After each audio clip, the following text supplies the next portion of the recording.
Hello everybody, JGC Anime here and welcome back to another review, where today we're going to be reviewing My Hero Academia Season 2. If you haven't seen my review to Season 1, it'll be linked in the description.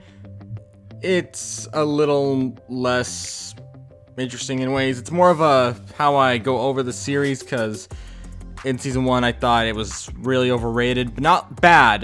I think it was good. Just a little like over the top due to people thinking it was amazing, astounding, incredible. It was okay. But today, we're here to review Season 2. So, a basic story summary of the season is a little harder since, unlike Season 1, which was 12 episodes, this season was 26? 25? I don't know. But what was interesting about the season actually was, well, I'll get into that in the story, but the story basically is, I'm going to describe it as different stories. The first half of the season is about this major hero tournament that is really crazy and develops a couple characters we didn't really get to know that much about, which was really interesting. And Season 2's second arc is kind of like that too, and then its final bit of a story builds up between Bakugo and Midoriya, but that'll be discussed later.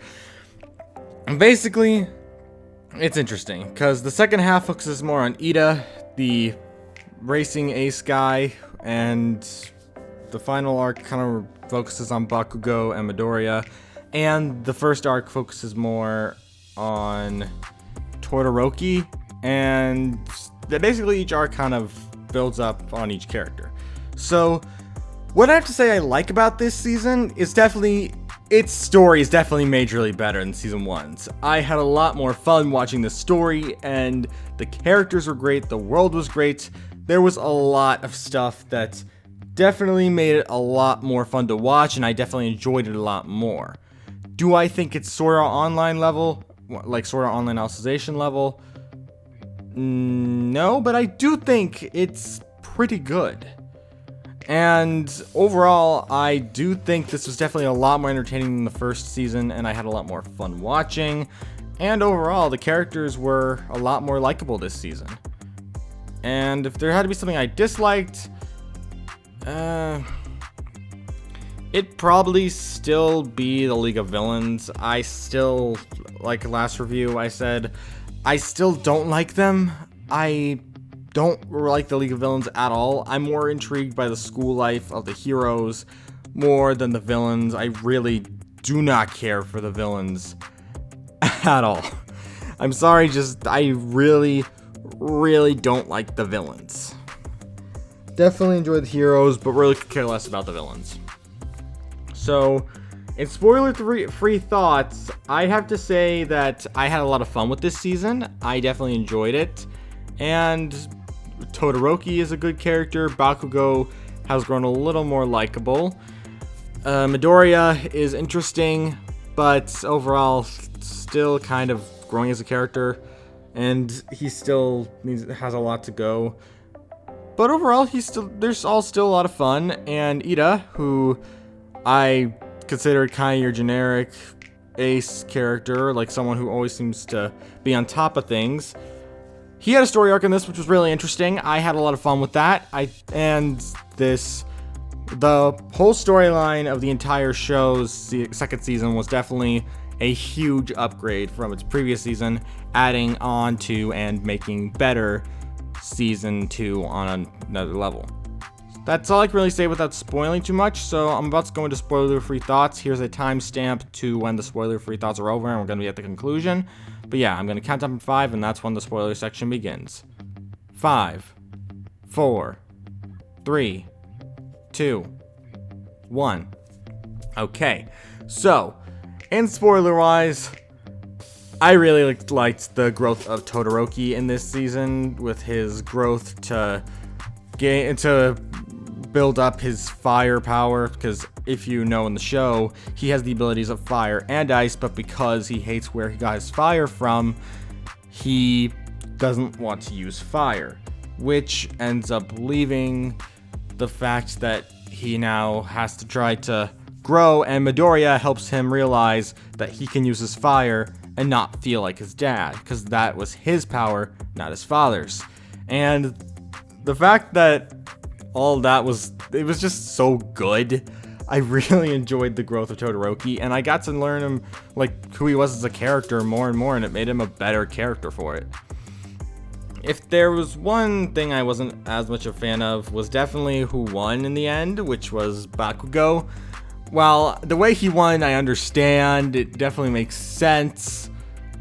It's also kind of just funny how he's like, no, I don't deserve this. I wanted to go all out, but that guy didn't go all out. He just reminded me so much of Soma from Food Wars, where Soma would always go all out, and when he learned his opponent didn't, he actually got upset. And it was just a lot of fun, but still, I was really hoping Todoroki would win, and when he didn't, I was a little disappointed, but it was still a lot of fun. I really liked Todoroki's story arc, and Ida's arc was also really interesting. How Ida left to go take on this like quirk person killer who would kill people with quirks for the sake of stuff. And it was a great character growth for Ida. Ida had to learn to accept his friend's help and try to grow as a character. And overall, he was definitely a lot more entertaining than he was in the past, wherein he seemed like that generic, like, I'm gonna follow all the rules type of guy. And once again, Midoriya's there. He definitely helps build up character growth, which has gotten Midoriya to be more and more likable over time. And I definitely think that the quirk type superhero, or just like hero in general, person killer, was an interesting character as well. I did not find him as interesting as most, because again, the villains in the show definitely seem to stay on the less interesting side. And even the villains that they try to make interesting, I really don't like. So I guess just generally, they just don't really stick the villains for me, but they do for everyone else, so I'm happy for that. It's just not me. If there's one thing definitely I liked about the final story, which was about Bakugo and Midoriya teaming up to defeat All Might in order to pass a test, I love that. The fact that the two of them grew so much as characters and just so much happened, it was a blast, and no pun intended for Bakugo being able to use explosions, but it was a really fun time, and I definitely thought that some growth was made between them, and I really enjoyed this season. So overall, it was definitely a lot of fun, and I really did like a lot of the show's second season. Here we are at the conclusion. So, what do I have to say as my final thoughts? I'd probably say that this show is definitely a lot of fun with its second season. I definitely enjoyed this season a lot more than I did season 1. And while I can't say it's one of my favorite shows, I can definitely say it's still a lot of fun, and I really enjoyed this season. And I'd probably rate it a 7 out of 10. I did have a lot of fun with this season. I enjoyed it. I thought it was a great time. And I enjoyed it a lot more. I know I said enjoy it a lot throughout this video, but it's just, that's the main word I could describe for it. It's nothing like over the top spectacular. It's just fun. It's a good season. Definitely an upgrade from season 1, and I definitely enjoyed it a lot more than I did season 1. The only nitpick I'd really have with this season would definitely be the fact that the League of Villains doesn't really stick. Like, they keep appearing from time to time throughout the story, but whenever they appear, my only thought is, oh my gosh, not them again. So it's kind of like I have grown a hatred for the League of Villains. But the more or less main villain of this season, because in the second half as a villain, I definitely say he was a decent villain. I wouldn't say he was great. I think he's just okay. But I guess the villains just don't really stick to me for this series, and I guess it's gonna have to be that way. I thank you all for listening. Hopefully you all enjoyed, and I can hope to bring more reviews in the future from My Hero Academia, Sword Art Online, and many other animes. I thank you all for tuning in, and I shall see you all around. Peace!